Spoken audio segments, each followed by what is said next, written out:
Summer holidays vandachu, நம்ம GT Holidays vandachu. GT Holidays, South India's #1 travel brand. All new Vivo V50e, crafted for luxury and designed for elegance. Buy now. Murugan மாநாடு நடந்து முடிஞ்சிருக்கு. இப்போவாது ஒத்துக்கிறீங்களா இது அரசியல் மாநாடு தானே? அது ஆன்மீக மாநாடு தான். 5வது தீர்மானமா இந்துக்கள் வாக்குகளை நம்ம ஒற்றுமைப்படுத்தணும், அதனுடைய பலம் என்னன்னு காட்டணும். இது அரசியல் முழக்கம் இல்லாம என்ன? எனக்கே அனுமதி கொடுக்காத திராவிட முன்னேற்ற கழக அரசே உன்னை வீட்டுக்கு அனுப்பும் அப்படிதான் அரசியல் பேசக்கூடாது. ஜமாத்துல கூப்பிட்டு என்ன ஆனாலும் பிஜேபிக்கு போடக்கூடாது சொல்றது அரசியல் ஆன்மீகமா? இங்க கோர்ட் ஆர்டர் இருக்கு. கூட்டணி கட்சி தரப்புல என்ன சொல்றாங்கன்னா இது கடவுள் பக்தி இல்ல, கலவர யுக்தி. இதுதான் இவங்க கலவர ஆச்சாரத்து. பவன் கல்யாண் பேசும்போது எங்களை சீண்டி பார்க்காதீங்கன்றாரு. அவர் எப்படி சொல்றாருன்னா பாவம். கோவில்ல சாமி கும்பிட்டு வர்றாரு 4 நாட்களுக்கு முன்னாடி. அம்மா செல்வி கேட்கிறான், நெத்தியில் இருக்கக்கூடிய திருநூரை அழித்து விட்டு புகைப்படம் எடுத்து அந்த அம்மாவை அனுப்பி வைக்கிறான். இவர்கள் ஓட்டு பிச்சை எடுக்க நம்மிடம் 2026 தேர்தலில் வருவாங்க. திரு அண்ணாமலை அவர்கள் பேசும்போது திருமாவளவனை விமர்சித்து பேசுறாரு. மதுரை முருகர் மாநாட்டுக்கு முன்பு, மதுரை முருகர் மாநாட்டுக்கு பின்பு என்றுதான் அரசியல் சரித்திரம் இருக்கும். தமிழக அரசியல் முருகன் மாநாட்டுக்கு முன், முருகன் மாநாட்டுக்கு பின்னு பேசுறாரு. பவன் கல்யாண் எங்களை சீண்டி பார்க்காதீங்கன்னு பேசுறாருன்னா என்ன அர்த்தம்? சீண்டி பார்க்காதீர்கள், சாது மிரண்டால் காடு கொள்ளார். அடுத்து ஹர்ட் பண்ணி பேசாதீங்க. அமீர் என்ன சொல்றாரு, இது வந்து வேற தேவையில்லாத இதுலயும் அரசியல் கலக்குறீங்கன்றாரு. அமீருக்கு ஒரே கேள்விதான், எலெக்ஷனுக்கு முதல் நாள் ஜமாத் நடக்குது தெரியுமா தெரியாது? சத்தியம் பண்ணுங்க. கிட்டத்தட்ட மாநாட்டிலையும் அதே தானே சார். இதுக்கெல்லாம் ஒன்றிணைங்கன்னு சொல்றதுக்கு என்ன அர்த்தம்?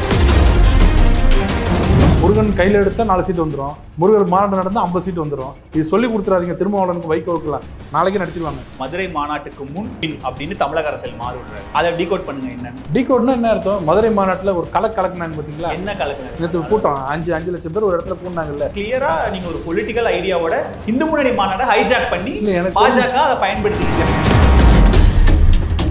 கருப்பூர் கூட்டம் தேவையில்லாம ஆரம்பிச்சதுல வந்தது தான் அந்த முருகர் ஊர்வலம். இப்போ அடுத்தது இங்க சீண்டி பாக்குறீங்க. இப்போ மதுரை மாநாடு நடந்தது. நீங்க சேர்ந்தீங்கன்னா அடுத்தது இன்னொரு மாநாடு வரும். அது மாநாடு பிளான் இருக்கு. இந்த திருத்தணி கோயில மூடுன்னு சொன்னீங்க வச்சுங்களா, அங்க ஒரு மாநாடு நடத்துவோம்ல. நாங்க ஒத்துமையை காமிக்கிறதுக்கு, ஒத்துமையை காட்டுறதுக்கு நடத்துற மாநாடு தப்புன்னு சொல்ற ஒரே ஆள் நீங்க தான். ஒற்றுமையா இருங்க, ஒற்றுமையா வாக்கு போடுங்க, எங்களை சீண்டாதீங்க, இப்படியெல்லாம் நம்ம தூண்டி விடுறோம்ல, அதுதான் பிரச்சனை. நியூஸ் கிளிட்ஸ் நேயர்களுக்கு வணக்கம். இன்றைய சிறப்பு நேர்காணலில் நம்மோடு பாஜகவிலிருந்து திரு குமரகுரு அவர்கள் இணைந்திருக்கிறார். அவரை வரவேற்று நிகழ்ச்சிக்குள் போகலாம். சார் வணக்கம். வணக்கம். முருகன் மாநாடு நடந்து முடிஞ்சிருக்கு. இப்போவாது ஒத்துக்கிறீங்களா இது அரசியல் மாநாடு தானே? நீங்கள் அது அரசியல் மாநாடாக ஏற்றுக்கிட்டீங்கன்னா நானும் அதை ஒத்துப்பேன். நாங்கள் அப்படி பார்க்கல, அது ஆன்மீக மாநாடு தான். ஆன்மீக மாநாட்டில் எது பேசினாலும் அரசியல் ஆக்கிறதுக்கு பத்திரிகைலாம் தயாராக இருக்கும்போது நம்ம அது மறுக்கிறதுக்கு ஒன்றும் இல்லை. நீங்கள் எப்படின்னு எடுத்துங்க, முருகன் பேர் சொன்னாலே அது ஆன்மீகம், ஆன்மீகம் வந்தாலே பிஜேபி வந்தாலே ஓட்டு, இப்படி சுற்றி போனீங்கன்னா அது அரசியல் மாநாடு. இந்து முன்னணி அவங்க தீர்மானத்தில், மொத்தம் 6 தீர்மானத்தில் 5வது தீர்மானமா இந்துக்கள் வாக்குகளை நம்ம ஒற்றுமைப்படுத்தணும், அதனுடைய பலம் என்னன்னு காட்டணும். இது அரசியல் முழக்கம் இல்லாமல் என்ன? இல்லை வன்னியர் ஓட்டு அந்நியருக்கு இல்லை, இஸ்லாமியர்கள் ஓட்டு இஸ்லாமியர்கள் தான் போடணும், இல்லை பிஜேபி கிடையாது இவர்களுக்கு போடணுன்றது ஒரு அரசியல், இவர்களுக்கு போடக்கூடாதுன்றது அரசியல் தானே. அப்போ எல்லா இஸ்லாமிய மாநாட்டிலையும் பாருங்கள், எல்லா கிறிஸ்துவ மாநாட்டிலையும் பாருங்கள், நாங்கள் பேசுனதுலாம் உண்மையே இல்லை.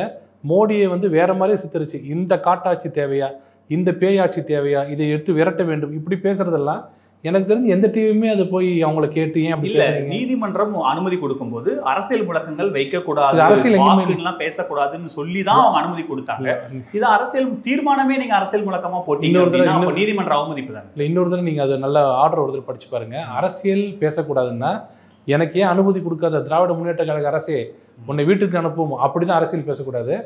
நம்மளாம் ஒத்துமையா இருக்கோம். ஏன் ஒத்துமையா இருக்கணும்? நம்ம ஓட்டு யாருக்கு போகணும்னா நம்மளை பற்றி புரிஞ்சுக்கிட்டவங்களுக்கு ஏன் போடணும் அப்படின்னு சொன்னா அது அரசியல் இல்லை. அதான் சொல்லி ஏன் போடணும்னு சொன்னா, நம்ம ஆன்மீகத்துக்கு வந்து யாரெல்லாம் ஒரு அச்சுறுத்தலாக இருக்கிறாங்களோ, எந்த கட்சி இருக்கிறாங்களோ அந்த கட்சியை நம்ம புறக்கணிக்கணும் அப்படின்னு சொல்லும் போது இது அரசியல் சொன்னா, நான் சொல்ற இதுல ஜமாத்துல கூப்பிட்டு என்ன ஆனாலும் பிஜேபிக்கு போடக்கூடாது சொல்றது அரசியல் ஆன்மீகம் இல்ல. இங்க கோர்ட் ஆர்டர் இருக்குல்ல சார். நீங்க ஒரு கட்சியை நீங்க சொல்ற மாதிரி நீங்க அவங்களுக்கு போடக்கூடாது, நமக்கு யார் ஆதரவா இருக்காங்களோ அவங்களுக்கு போடணும் அப்படின்னு சொல்றது இன்னொரு கட்சிக்கு போட வேணாங்கிறது தானே.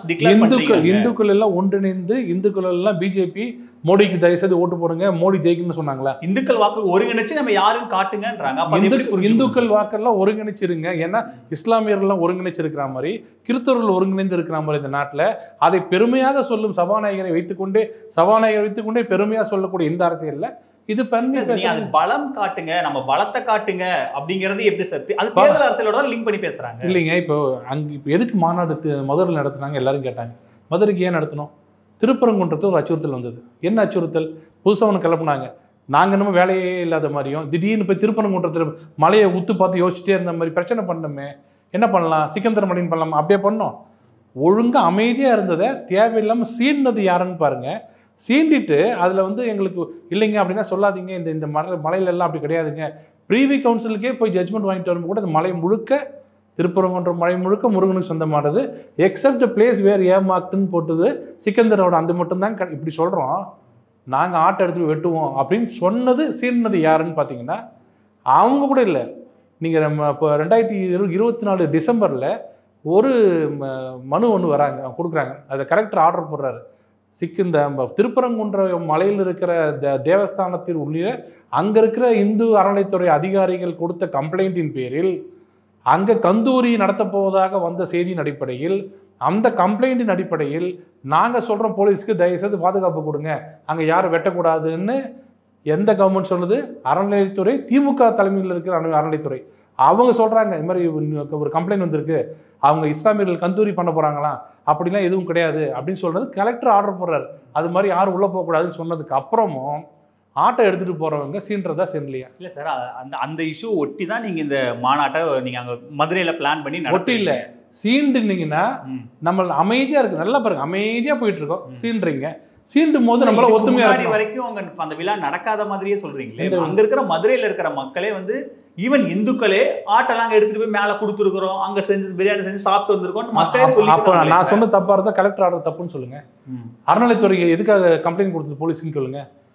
அறநிலைத்துறை யார்கிட்ட பிரச்சனை என்ன சொல்றாங்கன்னா, நீங்க வந்து உள்ளூர் மக்களுக்கு நாங்க ஒற்றுமையா தான் இருக்கோம், வெளியில இருந்து வரீங்க இல்ல, உங்களாலதான் பிரச்சனை, நீங்க தான் உருவாக்குறீங்க. நான் ரொம்ப திருப்பரங்குன்றத்தை அயோத்தியா மாத்துவோம் அந்த மாதிரி இடத்துக்கு நீங்க நகர்த்துறீங்களா, அங்கதான் சிக்கல். நான் ரொம்ப தெளிவா பேசுறது நான் நினைக்கிறேன். டிசம்பர்ல கலெக்டர் ஒரு அறிவுறுத்தல் கொடுக்குற எஸ்பிக்கு, எங்களுக்கு ஒரு கம்ப்ளைண்ட் வந்திருக்கு, அறநிலைத்துறை எங்கிருந்து திருப்பரங்குன்ற அறநிலைத்துறையிலிருந்து வந்திருக்கு, கந்தூரி விழா கந்தூரி நடத்த போறதாக இஸ்லாமியர் நடத்த போறதாக தெரியுது, தயவு செய்து பாதுகாப்பு கொடுங்கள்னு கலெக்டர் அனுப்புறாரு. கலெக்டர் யாரு? திமுக அரசாங்கத்தின் கலெக்டர், அறநிலைத்துறை திமுக அரசாங்கத்தின் அறநிலைத்துறை, இவங்கெல்லாம் சேர்ந்து கம்ப்ளைண்ட் கொடுக்குறாங்கன்னா அது வந்து எங்கிருந்து இந்து முன்னணியில் வந்தது? அதையும் மீறி நீங்க போகும்போது தான் போகாதீங்கன்னு போலீஸ் தடுக்கிறாங்க. நாங்க தடுக்கல, போலீஸ்காரங்க தடுக்கிறாங்க. சார் இப்பதான் கலெக்டர் கம்ப்ளைண்ட் வந்திருக்கு, போகக்கூடாதுன்னு. நான் போவேன்னு சொல்லும் போது நவாஸ் கனி வராரு. நவாஸ் கனி வந்து போர்ட் சேர்மன், அது அந்த தர்கா வகுப்பு போர்டு கீழே வருது, அவர் வந்து பாக்குறாரு, அவரும் சொல்றாரு. அவர் வரும்போது அங்க இருக்கிற இந்து கோயிலுக்கு அறநிலைத்துறை சொல்லியும் கேட்கல, நீங்க உங்க ஆட்சியில் இருக்க அறநிலைத்துறையும் சேர்க்கல. நாங்க நேரம் வந்து இந்து முனையிலேருந்து வந்து எல்லாரும் வந்துட்டு இது நியாயமாங்கன்னு கேட்குறோம், இப்படிதான் போவோம், இல்ல குறைந்தபட்சம் எதிர்ப்பு காட்டுறதுக்கு பிரியாணி சாப்பிட்டு போவோம்னு சொல்லி காட்டுறீங்க. அங்க ஏற்கனவே சாப்பிட்டதா சொல்றவங்களுக்கும் ஆதாரம் கிடையாது. அப்படி ஏற்கனவே சாப்பிட்டு இருந்தாங்கன்னா அறநிலைத்துறை சொல்லியிருக்காது, கந்தூர் என்று சாதாரண நடக்க வேண்டியதுதான்ப்பா, இதே பெருசாக்குறீங்கன்னு சொல்லியிருக்கு இந்த அறநிலைத்துறை. இதெல்லாம் பண்ணி சீண்டி விட்டுட்டீங்க சார். அதே நவாஸ் கனியே ஒரு தனியார் தொலைக்காட்சி கொடுக்கும்போது நாங்க அது சிகந்தர் மலைன்லாம் சொல்லலை, ஹெச்ராஜா அவர்கள்லாம் பேசும்போது அந்த தர்காவே அங்கிருந்து எடுங்க, இது முருகரோட மலைன்னு பேசுறதுதான் சிக்கல். இது யாருமே நாங்க வந்து இது சிகந்தர் மலைன்லாம் கிளைம் பண்ணவே இல்லைன்னா அவருமே நேர்காணல். நவாஸ் கனி ரெவன்யூ ரெக்கார்டு பார்த்து சொல்லுங்க என்ன பேர்ல இருக்குன்னு, அந்த மலை என்ன பேர்ல இருக்குன்னு கேட்டு சொல்லுங்க. அப்போ அது பொய் தானே சொல்றது? எங்களுக்கு தெரியாதுங்க எப்படிங்க சிக்கந்தர் மலை வந்து ரெவன்யூ ரெக்கார்ட்ல வந்துச்சுன்னு தானே சொல்லணும். அதெல்லாம் இல்லைங்க அப்படின்னு சொல்லிட்டு இப்போ அப்படியே மாத்தி பேசுறாங்க. சரி, இது ஒரு எதுக்கு சொல்றேன்னா, நீங்க சீண்டும் போது நம்ம எல்லாம் ஒன்னா இருக்கணும் அப்படின்னு சொல்றோம். அரசியல் இல்ல, சீண்டும் போது நம்ம எல்லாம் ஒன்னா இருக்கணுங்க, ஆன்மீகத்துல ஒன்னா இருக்கணும், நம்ம மீறி போச்சுன்னா மத்தவங்க உள்ள வந்துருவாங்கன்னு சொல்றோம். இதே மாதிரி முருகன் முருகன் இது எடுத்துட்டு வேல் எடுத்துட்டு போனாரு, அதை எல்லாரும் அப்ப நீங்க எடுத்துட்டு போனீங்களே, அப்போ மட்டும் அரசியல் பண்றீங்க. எப்போ எடுத்துட்டு போனாங்க? இந்த கருப்பர் கூட்டம் என்ன பண்ணுச்சு? கருப்பர் கூட்டம்னு ஒரு கருப்பர் கூட்டம் வந்து கந்த சஷ்டி கவசத்தை கண்டபடி எழுதுனாங்க. சீன்றது யாரு? அமைதியா போயிட்டு இருக்கணும். சீன்றது யாரு?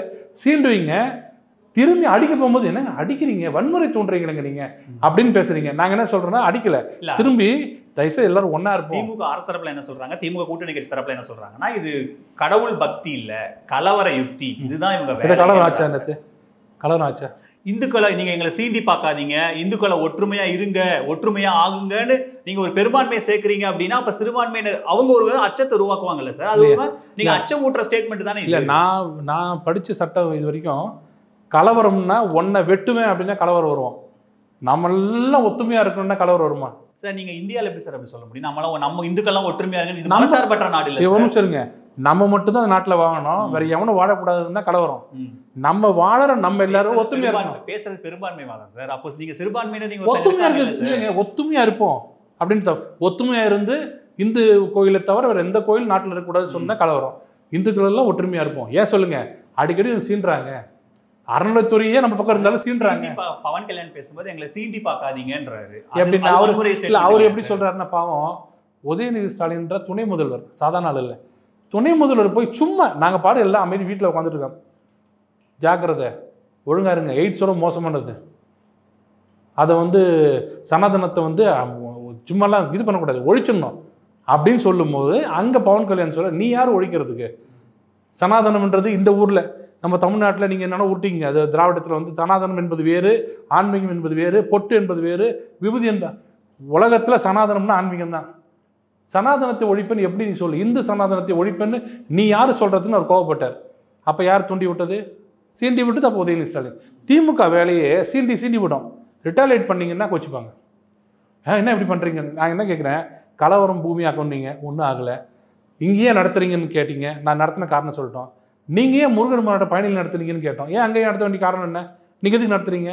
இது வரைக்கும் திராவிடம் சார் இந்து சமய அறநிலையத்துறை நடத்துது சார், அதுக்கு பொறுப்பு இருக்குல்ல சார், அவங்க நடத்த தானே செய்வாங்க. இது வரைக்கும் நாங்கள் பேசுனதெல்லாம் வாழ்க்கையில் நீங்கள் பேசாத ஏன் பேசுறீங்கன்னு கேட்டீங்க. திமுக அரசாங்கம் இந்த 5 வருடத்துல இல்லை 30-40 வருஷத்துல எத்தனை மாநாடு நடத்துச்சு? அது துறை ரீதியான ஒரு மாநாடு. எப்போ நடந்துச்சு சொல்லுங்க? திமுக நடத்தினாங்களா? திமுக அரசு எப்போ நடத்துச்சு சொல்லுங்க? வேலை தூக்கிட்டு நெடுமையின போனவர் சார் கலைஞர். எப்போ? அரசியல். நீங்க மாநாடு நடத்தல, அரசியல் பண்ணீங்க. அப்போ கூட சுத்தமா ஒரு நாத்திகம். ஆனா வேலை எங்க காணணும்னு சொல்லிட்டு வேலை தூக்கிட்டு நடத்து பண்ணி திருச்செந்தூர்ல ஆரம் வீரப்பன் காலத்துல. அப்ப ரைட்டா, அது அரசியல். நான் கேட்கறது திராவிட முன்னேற்ற கழக அரசு என்றைக்கு அம்மன் மாநாடு, முருகன் மாநாடு நடத்துச்சு சார்? அது இந்து சமய அறநிலையத்துறையோட வேலை இல்ல சார். அது அந்த வேலையை செஞ்சாலும் தப்புன்றீங்க, செய்யலனாலும் தப்புன்றீங்க. நான் தப்பு சொல்லவே இல்லையே. அப்புறம் நான் தப்பு சொல்ல, ஏன் அரசு நடத்துதுன்னு கேக்குறீங்க? இல்லையே. எப்ப கேட்டேன்? இப்போ எப்ப கேட்டேன்? எப்ப கேட்டேன்? என்ன நீ ஏன் பண்றேன்னு கேட்கும்போது, நீ எதுக்கு இப்ப சாப்பிட்றேன்னு கேட்டா, நீ சாப்பிட்டீங்க கேட்பான்ல சார். ஒரு அரசு நடத்துறதுல இப்ப நீங்க சொல்ற அதே திமுக அரசு நடத்தின மாநாட்டுல இந்துக்களா ஒன்றிணைங்க, நம்ம எங்களை சீண்டி பார்க்காதீங்கன்னு ஏதாவது பேசினாங்களா? பேப்பர் முருகனை தொடர்பான டாக்குமெண்ட் சப்மிட் பண்ணாங்க, பேப்பர் சப்மிட் பண்ணாங்க, ஆன்மீக பெரியவர்கள்லாம் அதுல பேசினாங்க. ஆனா நேத்து நடந்தது அப்படிதான் இருந்ததா? என்னாச்சு நீங்களே கம்பேர் சொல்லு. இப்ப நீங்க இவ்வளவு நேரம் பேசுனதுல அந்த ஒரே ஒரு 5வது அந்த தீர்மானத்தை தவிர திரு அண்ணாமலை அவர்கள் பேசும்போது திருமாவளவனை விமர்சிச்சு பேசுறாரு.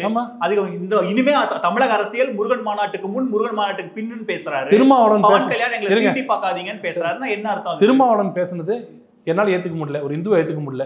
நீங்கள் எப்படி ஏற்றுக்கிறீங்க எனக்கு தெரியல. எங்கே பார்த்தா அசிங்கமான இதுவாக இருந்தால் அது இந்து கோயில்ன்றாரு. யாராவது கேட்டோமா? இப்போ உங்களை ஒரு ஸ்காலரா இல்லை ஒரு பேச்சு வாங்க வராதில்ல, யாராவது கேட்டோமா? நான் என்ன கேட்குறேன், இது நாங்கள் நீங்கள் எப்படின்னா வச்சுக்கோங்க, இந்துக்களை நீங்கள் என்ன வேணால் வச்சுக்கோங்க, நீங்கள் யார் அது சொல்கிறதுக்கு?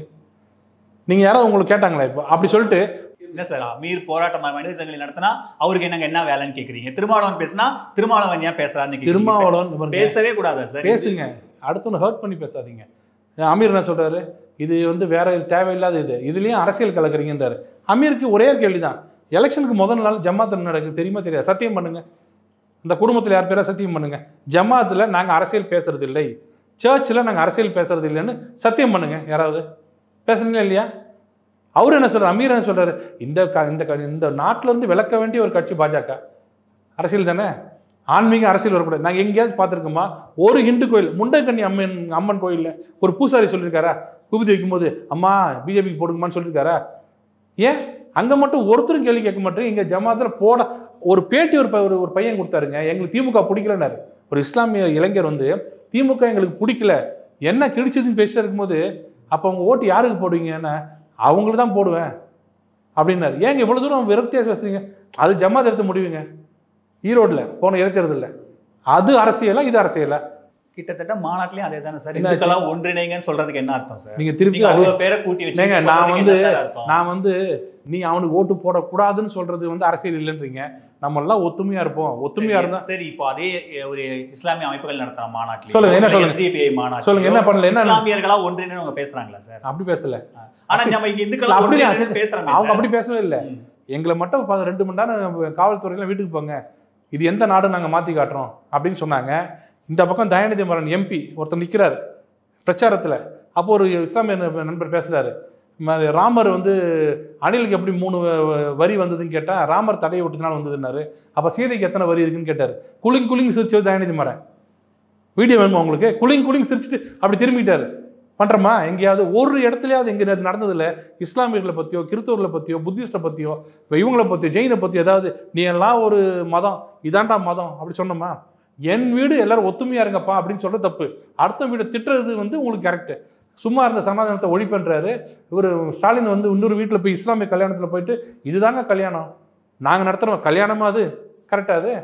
இங்கெல்லாம் அரசியல் இல்லை. ஒன்று சொல்லட்டுமா? எல்லாத்தோட கோபம் எங்கே வந்ததுன்னா அந்த பிரதிபலிப்பாக நீங்கள் கேட்குறீங்க. எதிர்பார்க்கவே இல்லை இத்தனை கூட்டம் இவ்வளோ வரும்னு. இவ்வளோ பேர் வராங்க, கூட்டத்தில் ஒரு கலவரம் இல்லை. எல்லாத்திலும் முக்கியம் எல்லாருக்கும் திமுகவோட கூட்டணி கிடச்சிதுன்னா சீண்டி பார்த்து எழுதுறீங்களா? சின்ன மாநாடு ஒரு 10,000 பேர் கூடனாலே ஒரு 5,000 குவார்டர் பாட்டில் இருக்கும். 5 லட்சம் பேர் கூடுறாங்க. ஒரு இடத்துல ஒரு குப்பை இல்லை, சேர் அவங்களே எடுத்து வச்சு போட்டுட்டு எல்லாம் சொத்தம் விட்டு போகிறாங்க. ஒருத்தர் பாராட்டினீங்களா? இப்போ இவ்வளோ கேள்வி கேட்டிங்களா கௌதம்? நீங்கள் ஒரு இடத்துல சார் ஒரு விஷயம் நான் பார்த்தேன் சார், வித்தியாசமான ஒரு மாநாடு சார். அது அரசியல்லாம் அப்புறம் வச்சுருங்க. உங்கள் பிஹேவியர் எக்ஸலன்ட் சார். என்ன அழகாக எல்லாம் தூண் எல்லாம் வச்சுட்டு போகிறீங்க. இது அடுத்த வர்ற சந்ததிகளுக்கு அடுத்த வர்ற குழந்தைங்களுக்கு இது ஒரு பெரிய ஒரு முன்னுதாரணம். யாராவது ஒருத்தர் சொன்னீங்களா கௌதம்னு? உங்களை சொல்ல யாராவது ஒருத்தராவது இது வரைக்கும் அருமையான ஒரு முன்னெடுப்புங்கன்னு சொன்னீங்களா? ஆனால் சொல்கிறதும் 5ஆம் தீர்மானத்தில் 2வது வரி அப்படி தான் பேசுகிறீங்க. அது அரசியல் இல்லை என்பது. நீங்க நீதிமன்ற உத்தரவு மீற வரும்போது கேள்வி, நீதிமன்ற உத்தரவு நாங்கள் மீறணும்னு சொன்னா அது கண்டெம்ட் யார் போட்டாங்களோ அங்கே பார்க்கட்டும், நாங்கள் பதில் சொல்றோங்க. இப்போ உங்களுக்கு ஏற்கனவே திரு எல் முருகன் அவர்கள் இதே மாதிரியே வேல் யாத்திரை போனாரு. அதிமுகவோட கூட்டணியில 4 எம்எல்ஏக்கள் கிடைச்சது அதிமுகவோட கூட்டணியில தான். ஓகே, இப்போ முருகன் மாநாடு நடத்தியிருக்கு. இது அரசியல் ரீதியா என்ன பலன் கொடுத்துரும்னு நினைக்கிறீங்க? நீங்க தானே சொன்னீங்க முருகன் கையில் எடுத்தா 4 சீட் வந்துடும், முருகன் மாநாடு நடந்தால் 50 சீட் வந்துடும். இது சொல்லி கொடுத்துறாதீங்க திருமாவளவனுக்கு வைக்கலாம், நாளைக்கே நடத்திடுவாங்க. ஏன்னா 50 சீட்டு வர்றது எப்படின்னு தெரியாம காத்துட்டு இருக்காங்க. இல்லைங்க சொல்லு 50 சீட் கேட்க போறீங்களோ? இல்ல நீங்க சொல்றீங்க இது எடுத்துட்டா உங்களுக்கு பலன் வந்துருச்சு. இதனால இந்த பலன் அதிமுக கூட்டணியில இருந்தீங்க, இந்த முறை இருக்கீங்க. சோ அதே திட்டம் தானா? இல்ல இப்ப உங்களுக்கு என்ன பிரச்சனைனா இவங்களுக்கு பலன் வந்துருமா? ஐயோ மாநாடு போட்டு ஜெயிச்சுவாங்க கொடுக்காதுன்னு ஆர்எஸ் பாரதி சொல்றாரு. நல்லது, கரெக்ட். அவரு நல்ல ரொம்ப அறிவுத்திறன் உள்ளவர், கிரகிப்பார். எப்பவுமே அடுத்த வருஷம் நடக்குது இப்பயே சொல்லக்கூடிய அவர் சொன்னது நடக்கும். அப்படியே விட்டுருங்க. ஏன் பதட்டம் சார்? தமிழ்நாடு அப்படியான ஒரு இது வரைக்கும் அப்படி ஒரு ஓட்டிங் பேட்டர்ன் வந்ததே இல்ல. அந்த மாதிரி வரவே வராதுங்க. பகுத்தறிவுக்கும் ஓட்டு போட மாட்டாங்க, நீங்க ஓவர் மதவாதத்துக்கும் ஓட்டு போட மாட்டாங்க. நேத்து நடந்தது மதவாதம் நீங்க சொன்னீங்கன்னா ஓட்டு போடவே வேண்டாம், விட்டுருங்க. இல்ல ஆன்மீகத்துக்கு தான் அததான் சொல்றேன் நானு. இது மதவாதம் நேத்து நடந்தது. ஆன்மீக மாநாடு. நான் என்ன சொல்றேன், உங்க ரெண்டு பக்கம் ரெண்டு எக்ஸ்ட்ரீம்ல வச்சாலும் உங்களை ரெண்டு ஓட்டு போட்டது இல்ல. நான் உங்களுக்கு ரெண்டு பக்கம் சொல்லிடுறேன். இது எக்ஸ்ட்ரீமான மதவாத மாநாடு. கவலைப்படாதீங்க, தமிழ் ஓட்டு போட மாட்டான். தமிழ் பூமி வேற பூமி, இதுக்கு கலரே வேற கலர், இதை விட்டுருங்க. இந்த பக்கம் அது ஆன்மீக மாநாட்டே கிடையாது. ஒரு கூட்டமும் வரல. 5 லட்சம் பேர் வந்து கிராஃபிக்ஸ் நாங்களாம் கொண்டு வந்து பண்ணது, விட்டுருங்க. எதுக்கு அதை பற்றி பேசுறீங்க? நாங்கள் தான் ஒன்றுமே இல்லை தமிழ்நாட்டில், நாங்கள் ஒன்றும் பண்ணல. எதுக்கு அவ்வளோ இந்த நாங்களாம் பதட்டத்தை பார்த்தீங்களா? ஒவ்வொருத்தரும் அது கலவர பூமியாக்க போகிறாங்க. அங்கே எதுக்கு மாநாடு? முருகன் இவங்க கூட சொத்தா? முருகன் தமிழ் கடவுளா? எதுக்கு சாதாரண நடத்திட்டு போகிறாங்க விட்டு நடந்து முடிச்சிச்சா? மக்கள்லாம் அமைதியாக இருக்காங்க. யாரும் மனசு மாறி அப்படியே வந்து நேற்று ரோடெல்லாம் நேற்று யாரும் அலையலை. பிஜேபி தான் ஓட்டு பண்ண யாரும் அலைஞ்சாங்கன்னு தெரியல எனக்கு. நீங்கள் எதாவது சொல்லுங்கள். மதுரை ஃபுல்லாக மக்கள்லாம் கொதிச்சேர்ந்து வந்து பிஜேபி தான் ஓட்டுனாங்க. ஏன் பதட்டப்படுறீங்க? சீமான் என்ன கேட்குறாருன்னா, இன்னைக்கு இது எதுக்கு இவங்க சார் கொண்டாடுறாங்க? முருகர் எங்க கடவுள் இல்லையா? தமிழர் கடவுள் இல்லையா? தமிழ் நிலத்துக்கு இந்துத்துவ கடைபிடிக்கிறவங்க ஏன் முருகரை கொண்டாடுறாங்க? அப்போ ஏன்னா அவன் கையில வேல் இருக்கு, நம்ம ரொம்ப நாளா நாங்க பேசிட்டு இருக்கோம், அவனை வச்சு என்ன பண்ணணும்னு இவங்க இப்ப அரசியல் பண்றாங்கன்னு சொல்றீங்க. நீங்க சீமானை பற்றி சொன்னதுனால சொல்றேன். சீமான் ஒன்று சொன்னார், முஸ்லீம் எப்படி ஏற்றுப்பீங்க?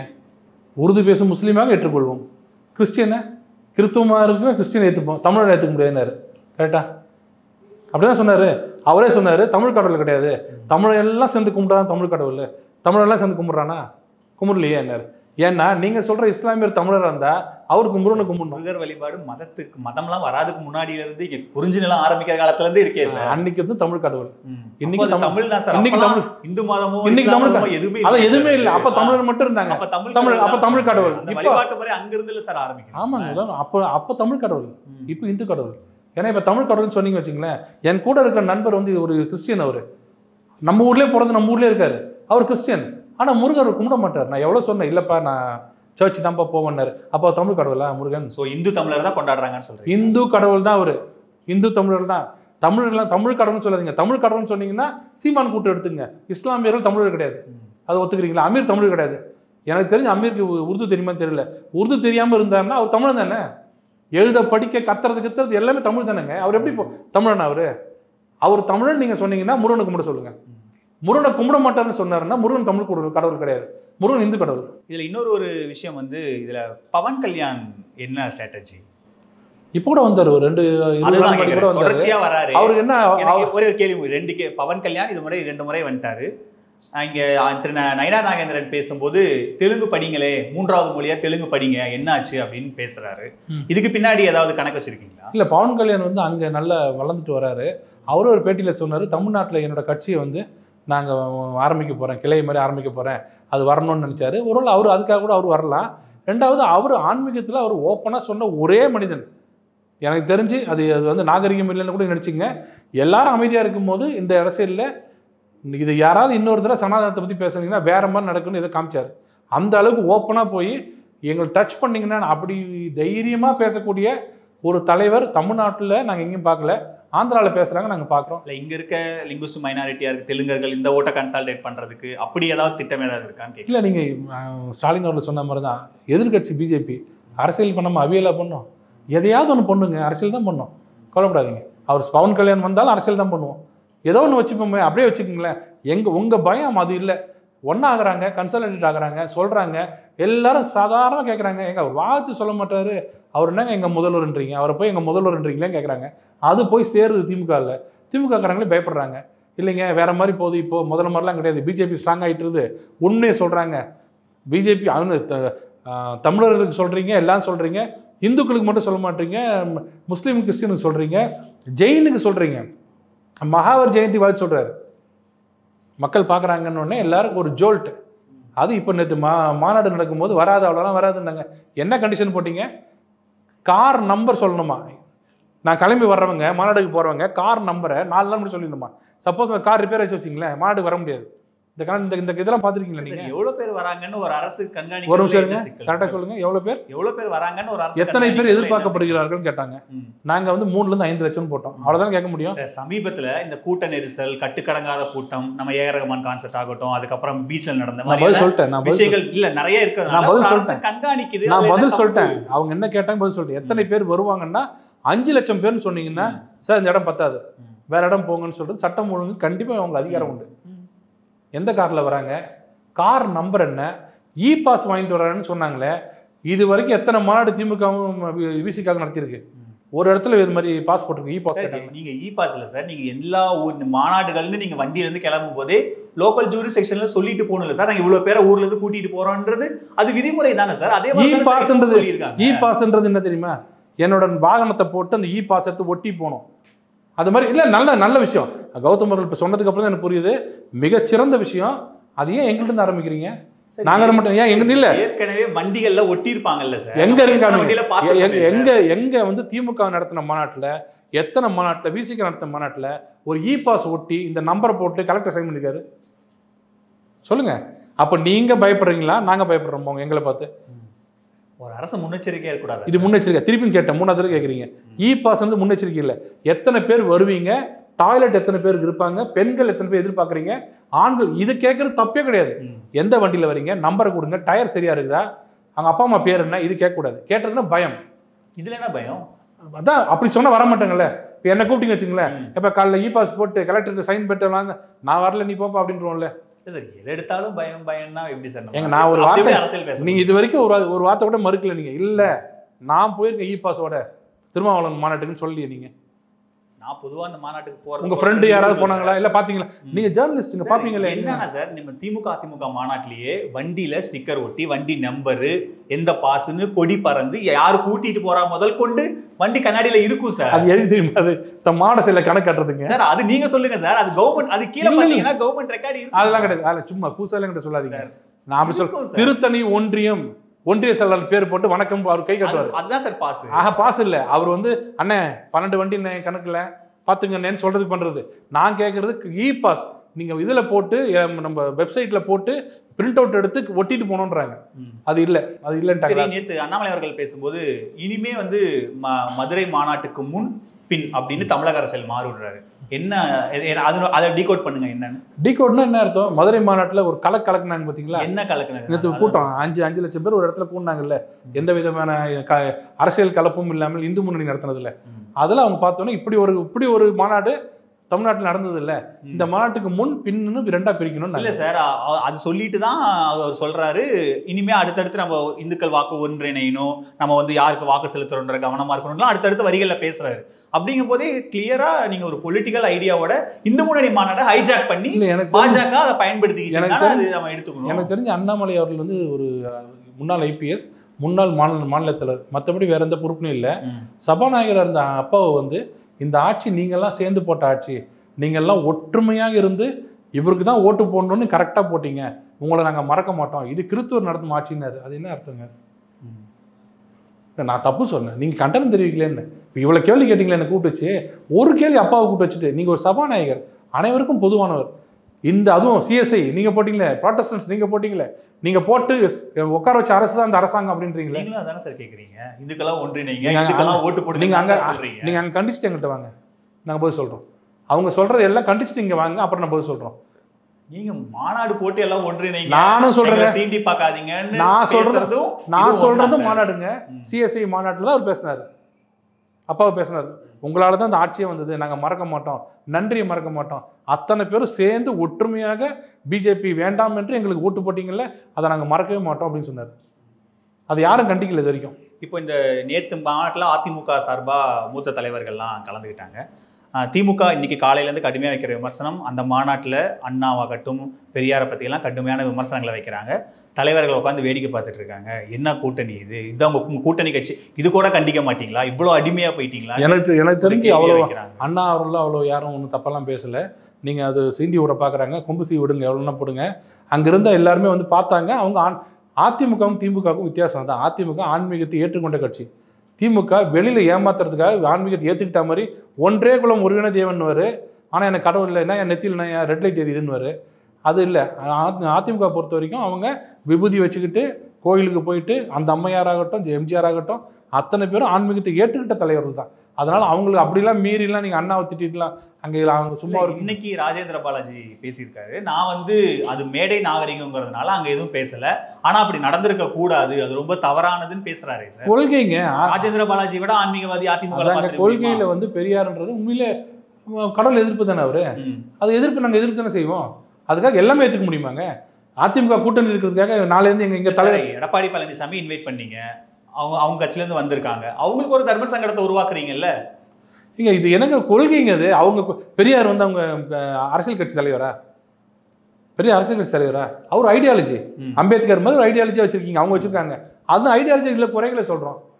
அதனால தப்பு. முருகர் மாநாட்டில் வந்து பெரியார புகழுக்காக தேர்தல் சேர்த்தி வச்சு கூட்டணிக்காக நம்ம ஒண்ணு செட் பண்ணும் போது அதிமுக அங்க மெயின் பிளேயரா இருக்காங்கல்ல, அவங்க சங்கடத்தை உருவாக்குறீங்கல்ல. நானும் நல்லா பார்த்துட்டேங்க. எல்லா ஊடகமும் சேர்ந்து அதிமுக பிஜேபிக்குள்ள நீங்க பேசும்போது அவர் சிரிச்சாரு பார்த்தீங்களா? அவங்களதான் சிரிச்சாரு.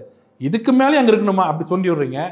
அங்க இருக்கிற சண்முகம் மார்க்சிஸ்ட் இது ஒரு ஆட்சி, கணக்கு தெரியாத ஆட்சின்றாரு. இதுல டாஸ்மாக்ல இருக்கிற ஊழியர்லாம் சேர்ந்து ஊழல் நடத்துறாங்க.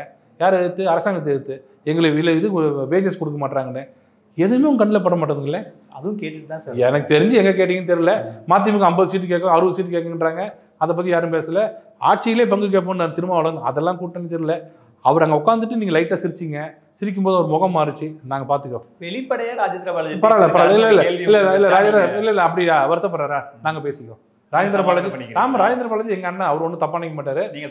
அவர் நாங்க ஒரே சிரிச்சா சமாதானம் பண்றோம். நாங்கெல்லாம் ஒத்துமையா இருக்கோம். கவலைப்படாது. இப்ப நிறைவா இப்ப இந்த மாநாட்டு மூலமா பாஜக என்ன மெசேஜ் சொல்ல வரீங்க? என்ன சொல்ல வரீங்கன்னா, அமைதியா அவங்க வேலையை அவங்க பாக்குறோம்.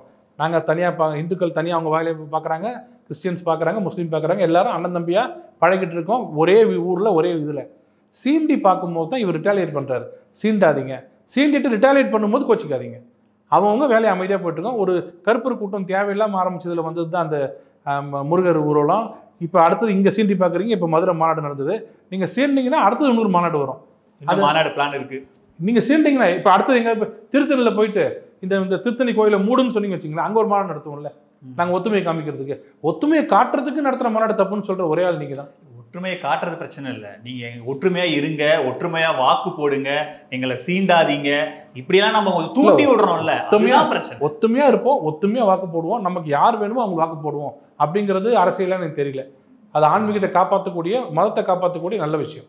நன்றி சார், இவ்வளவு நேரத்தை எங்களோட செலவழிச்சிருக்கிறோம். சம்மர் ஹாலிடேஸ் வந்தாச்சு, நம்ம ஜிடி ஹாலிடேஸும் வந்தாச்சு. GT holidays, south India's #1 travel brand. All new Vivo V50e, crafted for luxury and designed for elegance. Buy now.